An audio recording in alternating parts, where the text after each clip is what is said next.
Innal hamdalillah nahmaduhu wa nasta'inuhu wa nastaghfiruh wa na'udzu billahi min shururi anfusina wa sayyiati a'malina may yahdihillahu fala mudilla lahu wa may yudlil fala hadiya lahu asyhadu an la ilaha illallah wahdahu la syarika lahu wa asyhadu anna muhammadan 'abduhu wa rasuluh بلغ الرسالة وأدى الأمانة ونصح الأمة اللهم فصل وسلم على نبينا وحبيبنا محمد وعلى آله وأصحابه ومن سار على نهجه واتبع هداه أما بعد فيا أيها المسلمون أوصيكم ونفسي الخاطئة المذنبة بتقوى الله فقد قال تعالى في كتابه الكريم يا أيها الذين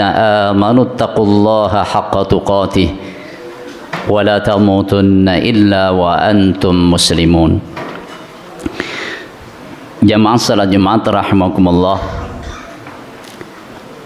Setelah bersama kita tunaikan ibadah yang sangat agung dan mulia, kita tunaikan puasa selama bulan Ramadan dengan rangkaian amal-amal saleh dan amal-amal ibadah lainnya, maka amal yang paling utama setelah itu adalah menjaga konsistensi, menjaga istiqomah. Seseorang ketika bisa menjaga istiqomah, keteguhan hati dalam ketaatan, sesungguhnya itu adalah karunia yang besar dari Allah Subhanahu wa taala.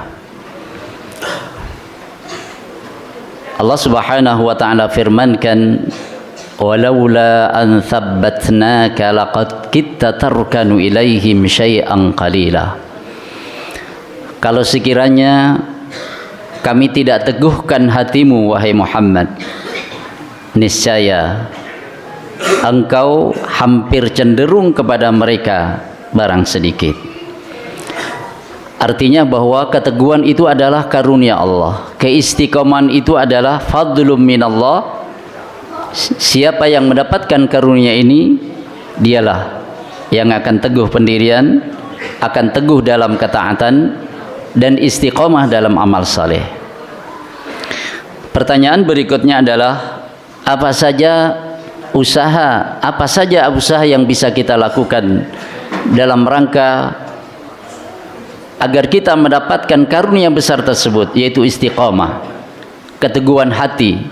Allah kokohkan hati kita dalam ketaatan.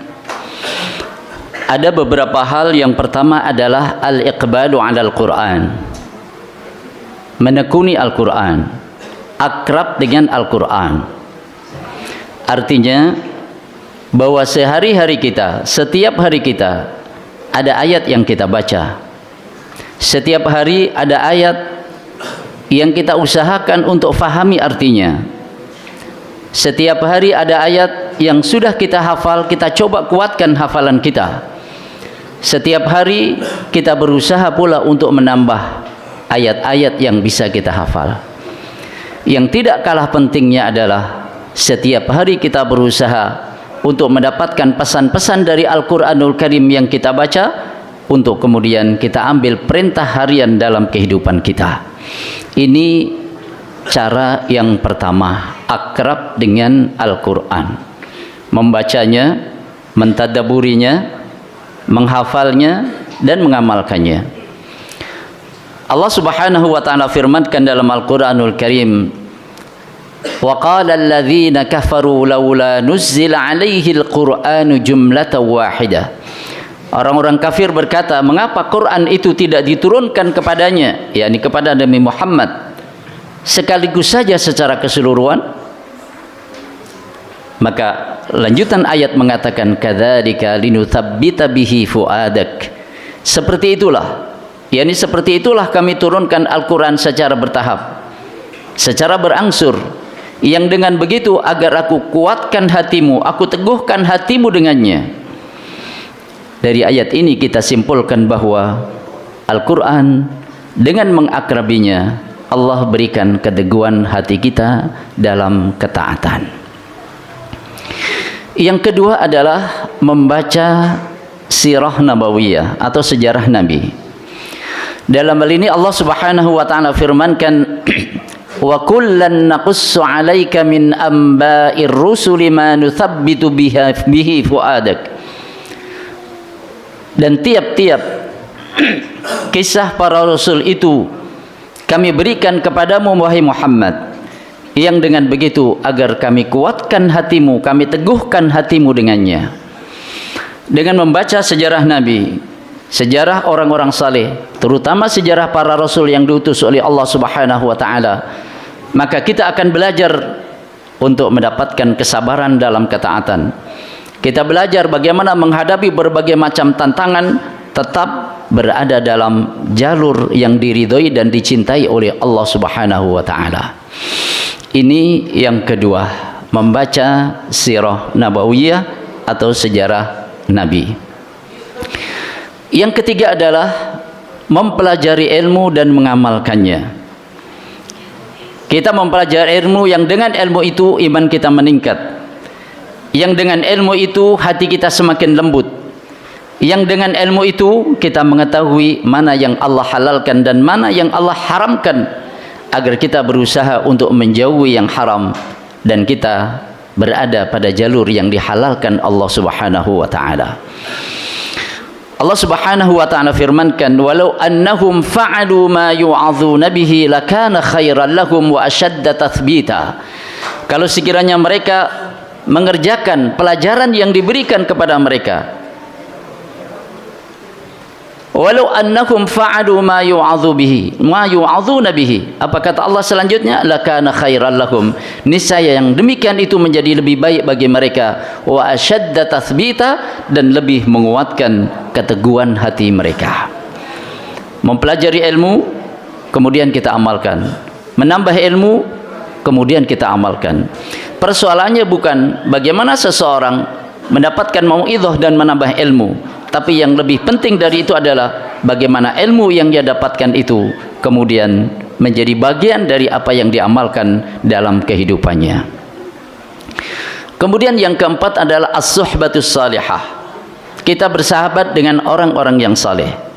Tidak dipungkiri bahwa orang dekat kita, sahabat dekat kita akan mempengaruhi kita. Kalau sahabat itu adalah sahabat yang baik, maka akan mempengaruhi kita, mengajak kita untuk kebaikan. Sebaliknya, ketika sahabat itu adalah sahabat yang gemar melakukan perbuatan maksiat, maka akan mengajak sahabatnya untuk melakukan perbuatan maksiat yang sama. Sedangkan keselamatan itu adalah sesuatu yang besar yang diimpikan oleh setiap orang, maka kita berkepentingan untuk mencari dan bersahabat dengan orang-orang yang saleh.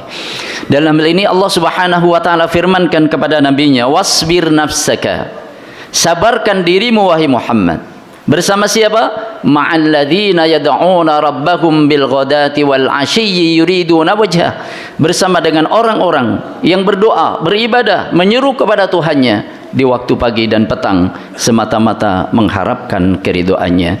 Nabi diperintahkan oleh Allah untuk sabar, bersahabat dengan orang-orang yang menyeru Allah Subhanahu wa taala di waktu pagi dan petang.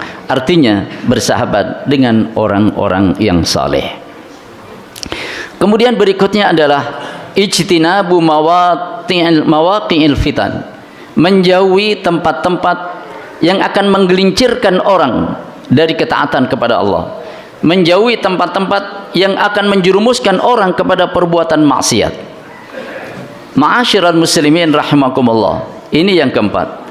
Siapa yang ingin agar diteguhkan hatinya dalam ketaatan, jauh dari kemaksiatan, maka janganlah mendekati tempat-tempat perbuatan maksiat. Rasul sallallahu alaihi wasallam bersabda, karra'i yar'a haulal hima yushiku ayyarta'a fihi. Orang yang menggembalahkan kambingnya di wilayah mendekati tempat-tempat yang dilarang, maka kambingnya itu akan masuk kepada wilayah yang terlarang itu. Maka jauhilah tempat-tempat yang menjerumuskan kepada perbuatan maksiat. Dan yang terakhir adalah berdoa kepada Allah Subhanahu wa taala, minta dikuatkan, dikokohkan, diistiqomahkan hati kita di dalam kebenaran, di dalam dinul Islam, dalam ketaatan kepada Allah Subhanahu wa taala. Dalam Al-Qur'an dicontohkan satu doa memohon petunjuk kepada Allah Subhanahu wa taala dan agar ditetapkan dalam istiqomah. Rabbana la tuzigh qulubana ba'da idh hadaitana wa hab lana min ladunka rahmah innaka antal wahhab. Yang artinya, wahai Tuhan kami, janganlah engkau jadikan hati kami menyimpang setelah engkau berikan hidayah kepada kami, dan karuniakanlah kepada kami rahmat, sesungguhnya engkaulah yang maha pemberi karunia.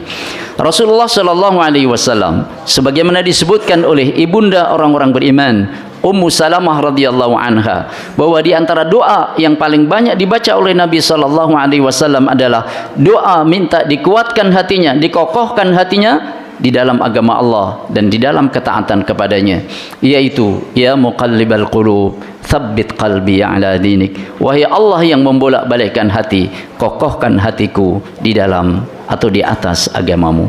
Ma'asyiral muslimin rahimakumullah, itulah 6 hal yang apabila kita indahkan, insyaallah kita akan terjaga dalam istiqomah, terjaga dalam ketaatan.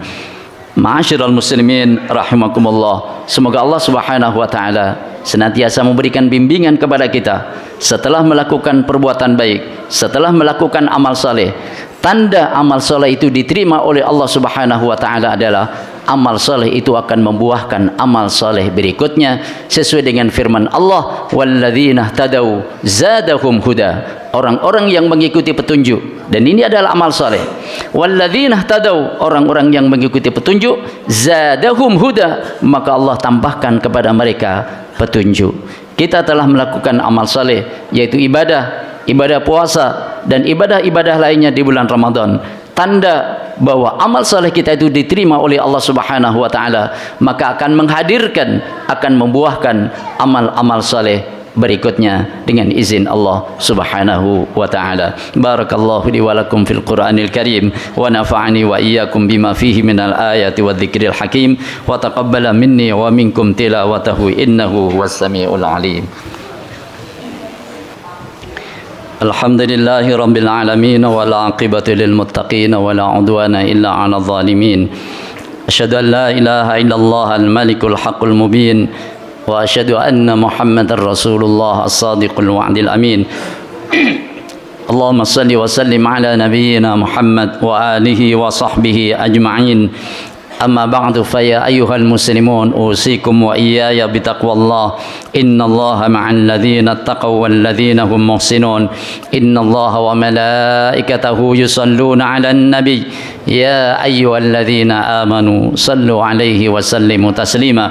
Allahumma salli 'ala sayyidina Muhammad 'abdika wa nabiyyika wa rasulika an-nabiyyil ummi wa 'ala alihi wa sahbihi wa sallim taslima 'adada ma ahata bihi 'ilmuka wa khatta bihi qalamuk wa ahsahu kitabuk. Wardallahu an sadatina Abi Bakr wa Umar wa Uthman wa Ali wa 'anis sahabati ajma'in wa 'anit tabi'in wa tabi'ihim bi ihsanin ila yaumiddin bi rahmatika ya arhamar rahimin. Allahumma ighfir lil muslimina wal muslimat wal mu'minina wal mu'minat al ahya'i minhum wal amwat. Allahumma ansur man nasara ad-din wa khudhul man khadhalana wa khadhala al muslimin.